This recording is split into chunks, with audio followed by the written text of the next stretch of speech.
எனக்கு ஒரு யோசனை தோன்றியது.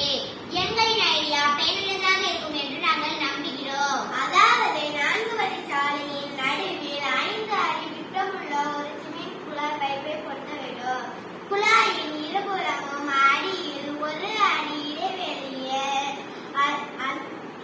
அளவுள்ள துளைகளை அமைத்து அதில் எளிதில் மழை நீர் உள்ளே செல்லும்படி அமைக்க வேண்டும். மழை பெய்யும் பொழுது துளை வழியாக சென்று குழாயில் விழும். குழாயில் விழும் மழைநீரானது அருகில் உள்ள குளம், குட்டை, ஏரி, கம்மாயை சேரும்படி சாலையில் அமைக்க வேண்டும். அப்படி இல்லை என்றால் அரசின் குறுங்காடு வளர்ப்பு திட்டத்திற்கு பயன்படும் வகையில் மழைநீர் சேகரிப்பு தொட்டியை அமைக்க வேண்டும். கோடை காலங்களில்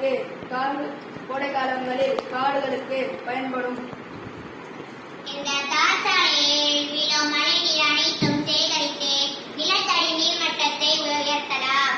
குடிநீர் பற்றாக்குறையை போக்கலாம். இந்த அமைப்பை சென்னை போன்ற மாநகரங்களின் நடுவில் அமைத்தால் குடியிருப்பு பகுதிகளில் நீர் புகுவதையும் சாலைகள் நீர் தேங்கி சிக்கல் மற்றும் வாகன போக்குவரத்து சிக்கல் மற்றும் சுகாதார சீர்கேடுகளை குறைக்கலாம். நன்றி.